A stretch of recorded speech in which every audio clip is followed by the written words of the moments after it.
You keep your heads, you stay calm, you make sensible, balanced decisions. Today, a sixth case discovered in New South Wales, out in the community while infectious. Came to Sydney on the same flight last Thursday as a number of other cases. But authorities maintain lockdowns are a thing of the past. As one who has delivered that bad news to the community on many occasions, I feel like it's time for a change in approach. The PM hell-bent on moving Forward. Keep moving forward. But while the PM's Moving forward. in Europe, alarm is rising. South Africa alerted the world to Omicron on the 24th of November, 7 days ago.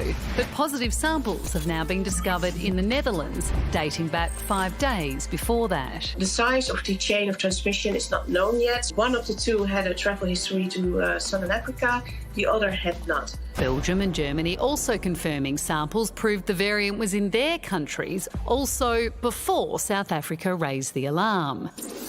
Nobody's locking away Belgium. Nobody's locking away Israel. Why are we locking away Africa? The tally of known cases now 226 across 20 countries. The WHO warning blanket travel bans do not stop the spread. And more time is needed to assess the threat. We believe that it is too soon to tell of what the level of severity is. I don't want to make too much of the very early data. All I can say that's what we have, interpreted with a big bag of salt. The Moderna chief today admitting he wasn't confident. Given the large number of mutations, it is highly possible that the efficacy of the vaccine, all of them, is going down. As the world waits, scientists across the globe race to find answers. Dr. Paul Griffin knows a thing or two about vaccines and he joins us now to share his knowledge. Paul, the chief of Moderna we just heard there is saying that the current vaccines might not hold up quite as successfully against Omicron. Other experts seem to be hitting a more hopeful note. How worried are you? Yeah, look, the possibility that protection from the existing vaccines is reduced against this variant is why it is justifiably a little bit concerning because of the relatively large number of mutations in the spike protein. That's the part of the virus that it uses to attach to our cells, but also the part that we've targeted with these vaccines. But the reason there seems to be a lot of different opinions is because it's simply too early to know. So we're seeing some small anecdotal reports which have generated some of this discussion, but what we really need to do now is do some testing, know exactly what that protection rate is like, and if we need to, we can then respond accordingly. We've had a few different variants along the way now. Is this testing happening all the time behind the scenes and we just don't hear about it? Oh, absolutely. Every new variant of concern that's recognised is tested extensively. We check our protection from our existing vaccines and we look at all of those properties.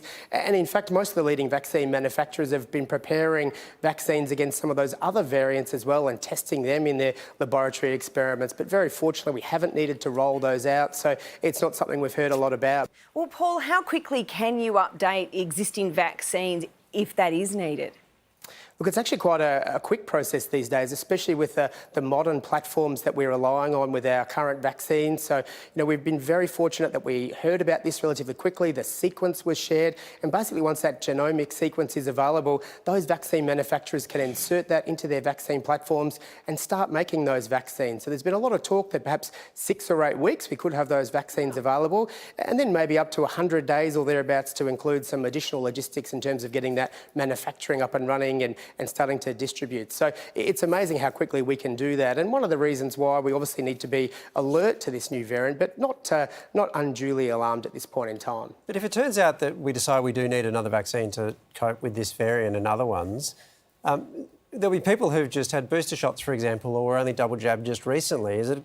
Are they basically junking all that and then starting again with a brand new course of vaccine? Oh, absolutely not. It won't be that the protection that people have, whether they've had their primary course of vaccination or including a booster, it won't be that that protection goes down to zero with this variant. It'll be far from it. We might see a reduction that's significant enough to warrant an additional booster or a change in our vaccine, but the protection that people have got from their existing vaccines will still put us in a good position. And of course, in Australia, we're very fortunate to have such a high vaccination rate. That's still going to go a very long way to protecting our population and limiting the impact even of this new variant. Paul, of course, you're working on a vaccine yourself. How's it going? Look, I'm fortunate to be helping with the trialling of 7 vaccines at the moment, and it's great that science has got to the point where there's well over 100 vaccines in clinical trials, and many of those have additional properties that might help us into the future, including being less susceptible to reductions in protection from variants or being able to be given via different routes like intranasally, for example. So it's great that there are so many really exciting vaccines in trials, and I just feel lucky to be able to help with trialling some of those.